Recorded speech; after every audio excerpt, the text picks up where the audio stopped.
Reggie Smith had a 17-year Major League Baseball career that spanned the years 1966 to 1982.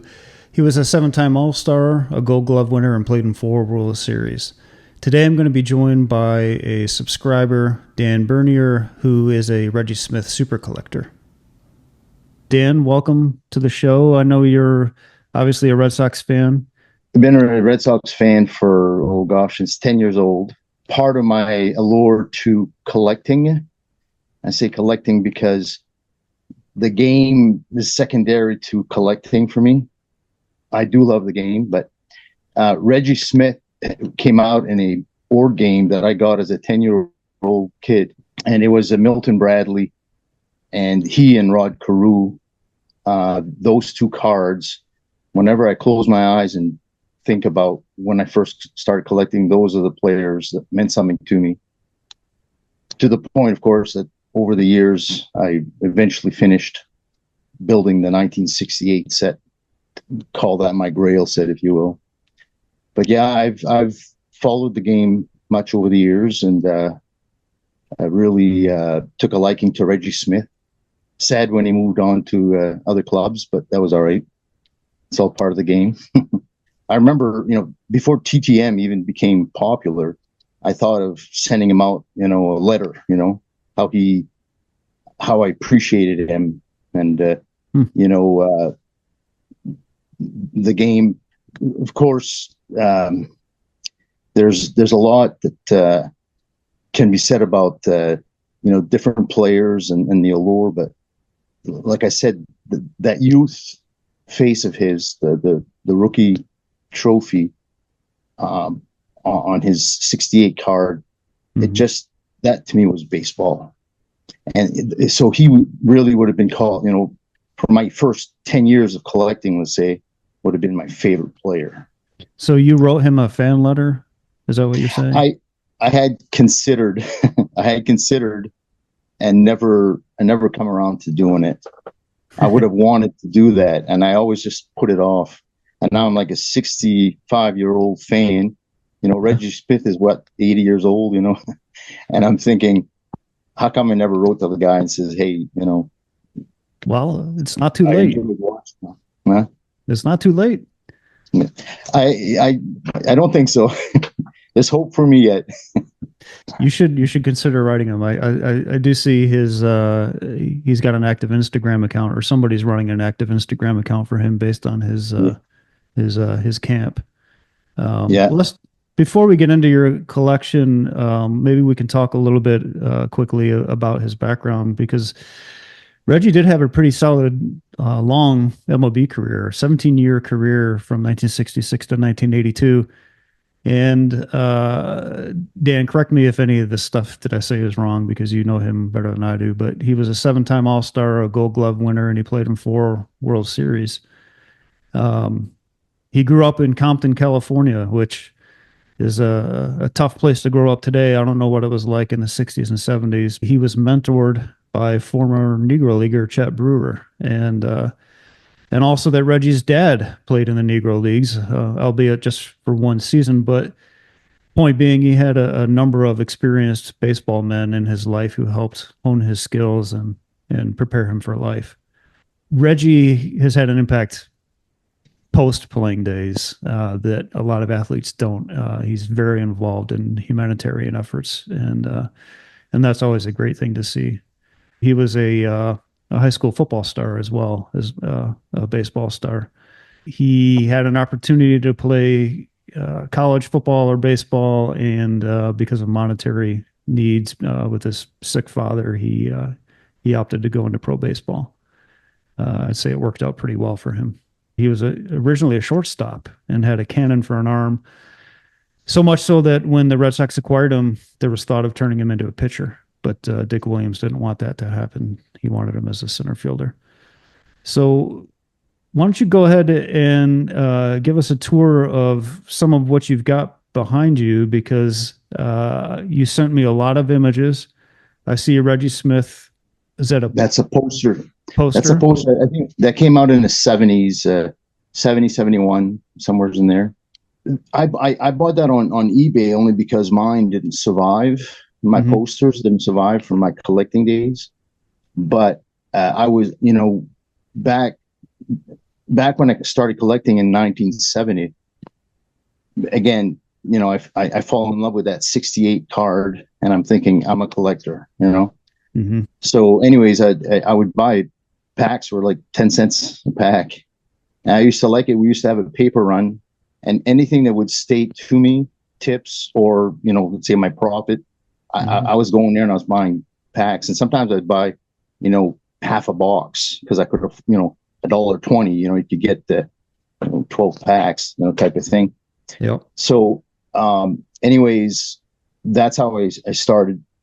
So I always knew about this poster. The fact that mine had never survived, or one Mhm. never survived, I went back and reacquired on eBay. I think a lot of us older guys end up doing that. I'm going back and buying the cards that I wanted as a kid that I couldn't afford. Yeah, And why not? But I don't know. COVID woke up a bunch of people. Probably just, yeah. it's like, wait a minute. These are more available. eBay. It's like you look and say, well, that ain't half that expensive. I could probably do that. So yeah, I find myself picking up things that I recall wanting or thinking was cool back in the day, and having them now. I want to bring one more fact about Reggie Smith. We talked about Dick Williams. Mhm. Dick Williams managed like 22 seasons.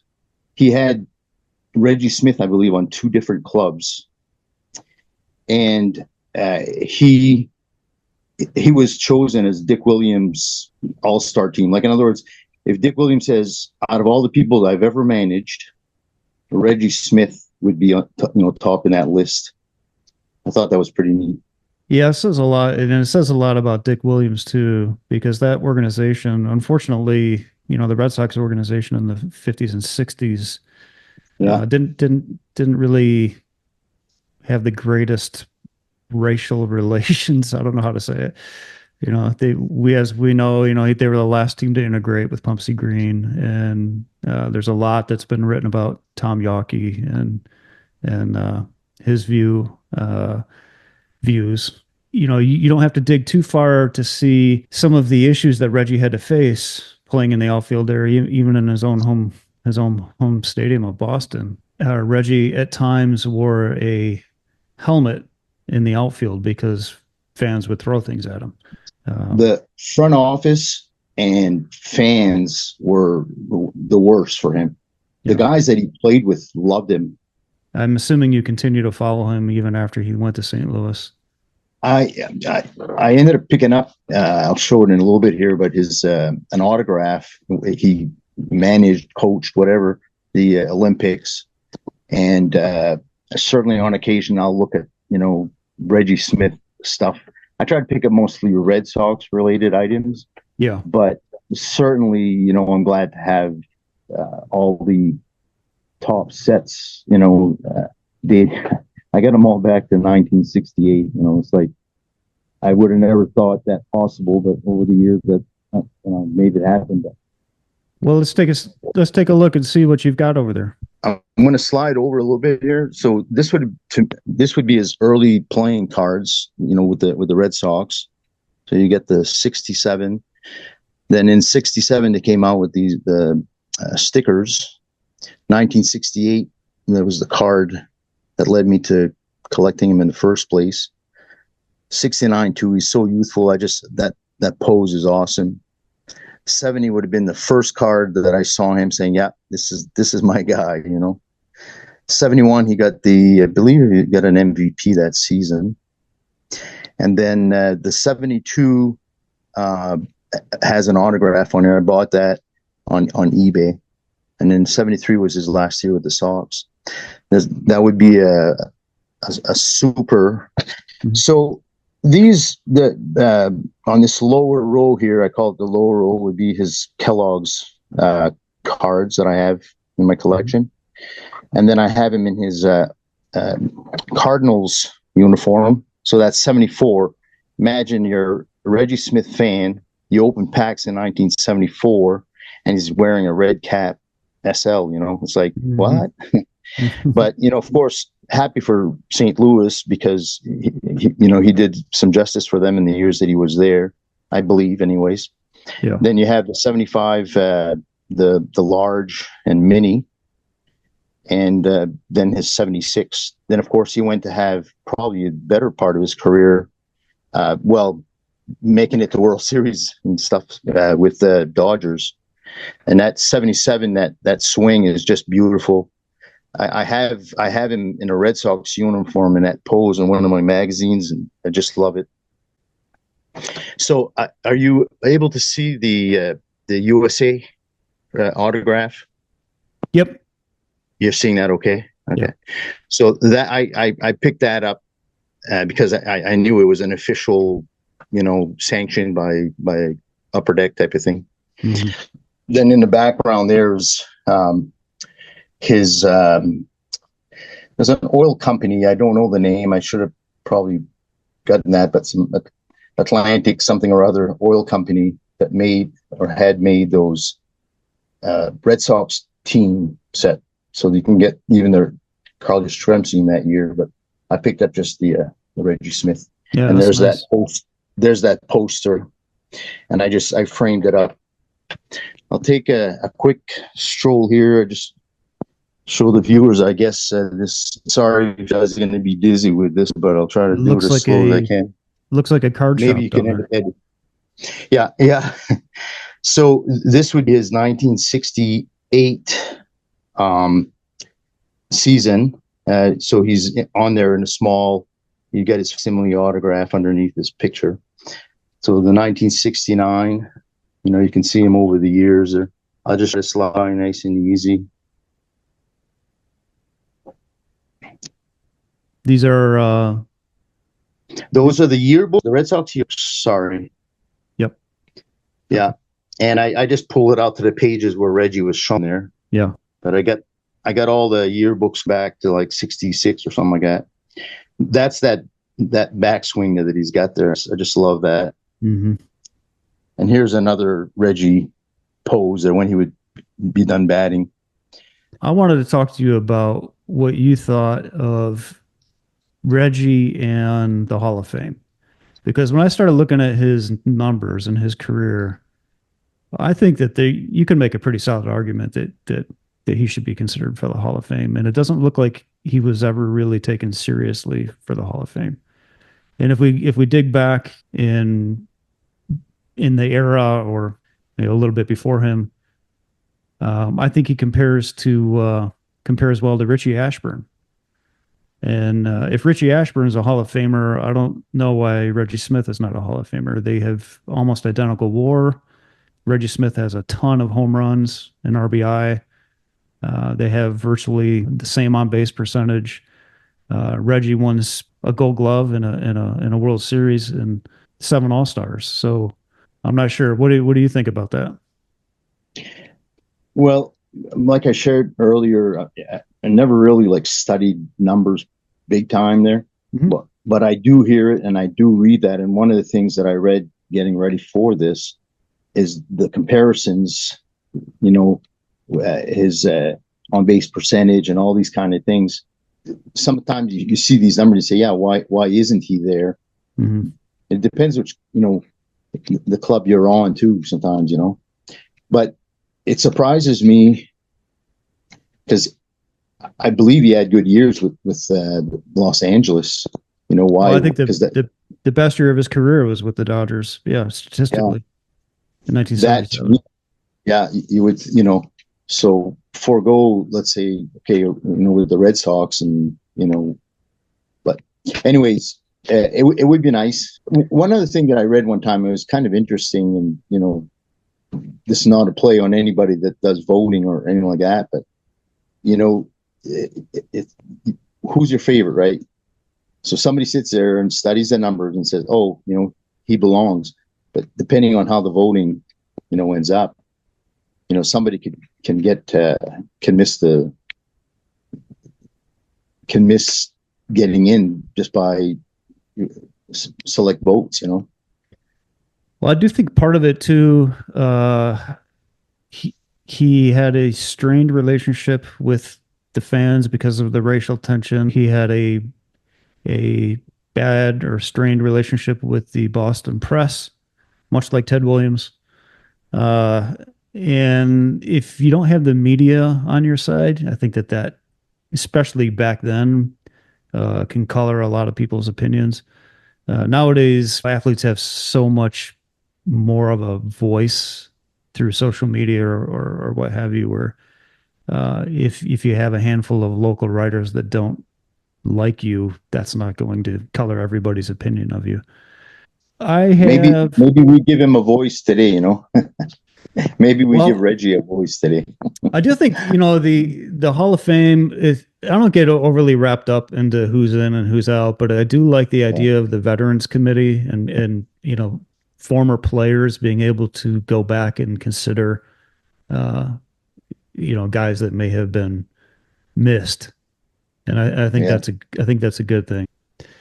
Have you been to just on an aside, have you been to Cooperstown? It's probably not far from you, right? I well, it's far enough, I guess. But one year we visited relatives in Connecticut, and we ended up going.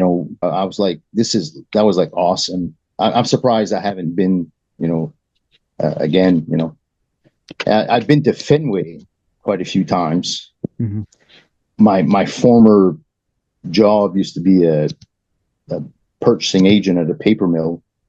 So, tickets were easy to come by from some of these vendors and stuff like that. And so I got to make, some games, and Fenway is just awesome to be at. It is. I got to, You get through, pardon? you get through the gates, right? And so it's just another town, right? And it's busy and it's crazy. But as soon as you come into the lights, and especially at night, it's like you're in a whole other world there for a little spell. It's pretty awesome. I saw one game there. I was in town for the marathon, and we got to see a game the day before Patriots Day, and Yeah. it was pretty awesome. I actually got a chance to take a tour of Fenway. If you ever get a chance to go back there, take the tour. It's pretty neat. They'll take you up into the Green Monster. We didn't get to see behind, inside the Green Monster where Manny Ramirez did Yeah. his. Where Manny was being Manny. Yeah, yeah. But it's a special place for sure, and it's No a doubt. cool town. I really love Boston. It's a great town. But yeah, that stadium is special for sure. I Yeah. hope it's around for another generation. Um, I was pleasantly pleased when they had talked about, tearing it down, building a whole other one. And when they did the remodeling and all that stuff, and they put money that way, it was like they did it nice. They did it nice. mhm. So before we go, can you tell me out of your Reggie Smith memorabilia and cards, if Dan, if you could only keep one thing, what would it be? Oh, 1968 Let me by see it. far. Okay, so I'm gonna get it. I'll do it this You way. mentioned it earlier, so it's Yeah, obviously it was your first. yeah. I think yeah. So Yeah. let's try to get the glare off there, right there. So that pose, to me, and the trophy and all that. Yeah. I this it's hard to say. I could tell you horror stories about collecting. I used to collect soda bottle caps Mhm. just because of the colors of the soda bottle caps. I mean, I'm 3 or 4 years older, so I've always liked collecting stuff. So that's why I say I'm a bigger collector of baseball memorabilia and baseball cards, and than I am a real hero or fan of the game, with stats and all that. I understand them. I get it. 1974, I recall that year, Hank, Hammering Hank, Mhm. doing his thing. And I was happy for him. And I couldn't believe that some people were not Mhm. happy for him to beat the record. I couldn't fathom that. So in any event, uh, this card led me to say, I think I like this card stuff, and I started collecting from then on. So, Awesome. and having the 1968, the complete 1968 set, I took 3 months in 2022 putting that set together online. That was You your know, COVID project.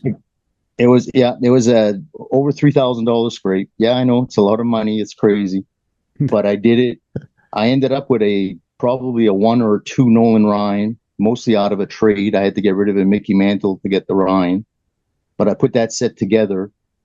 And like I said, if not for this card, Reggie Smith, I'm probably, you know, I don't know. I probably own a Corvette today.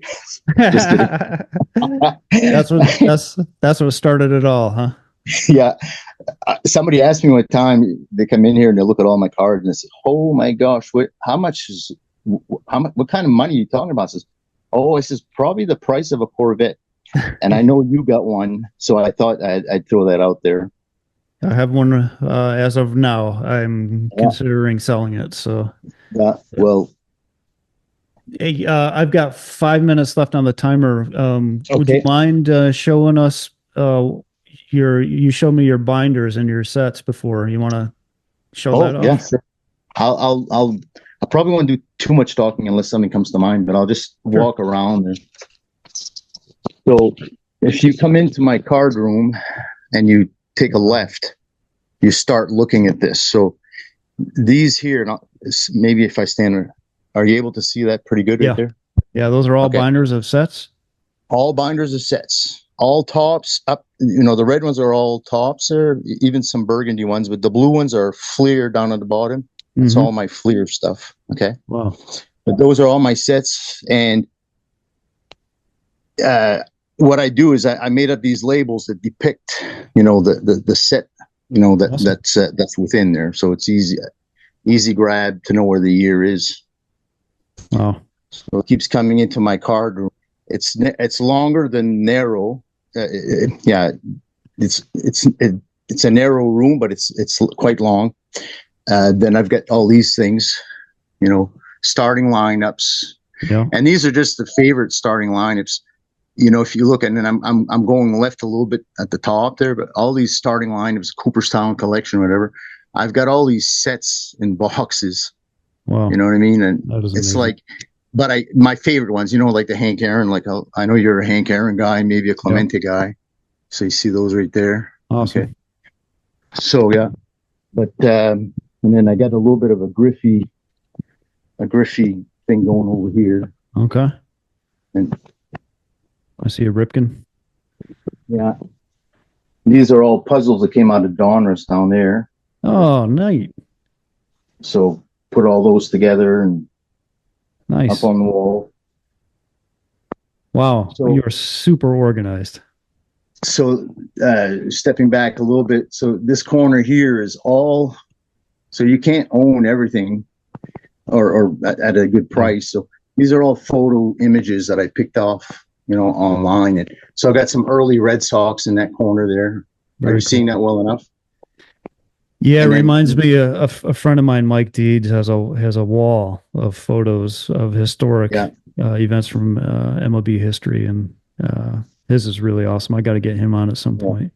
Yeah. But so those are all handmade. They're like a picture that I printed up, and so that up in there, somebody gave me that. That's when they won the 07 World Series. That's all facsimile autographs. It was it's not very many exist out there that I can tell. I think it's decent collectible to own there. I love the sketches of Yastrzemski and Ted there. Yeah, well, that was made by a local artist, and they're one-on-ones really because she didn't make any for anybody else. So yeah, those are great. Yeah. So this Ted Williams, and I hate it because he's right in line with the light. See if I can step back. Yeah. Okay. I see. So right, how's that there? Yeah. No, yeah, I can see it. That's his autograph. That there, the story with that is that I'll come back to the Ted Williams. Hold on. So we'll finish this. There's somebody said that, you know, so Fenway Park, the chapel, you know what I mean? So because they call this my shrine for the Red Sox. So, anyways, and then I turn around here and get some more starting lineups and some more Griffey stuff up in there. These here, I'll just show them real quickly, but can you see those 4 pictures? I got Manny Ramirez. Yep. That's when he broke his the 500 home run club. He did it in Baltimore, and I ended up going to the game the day after.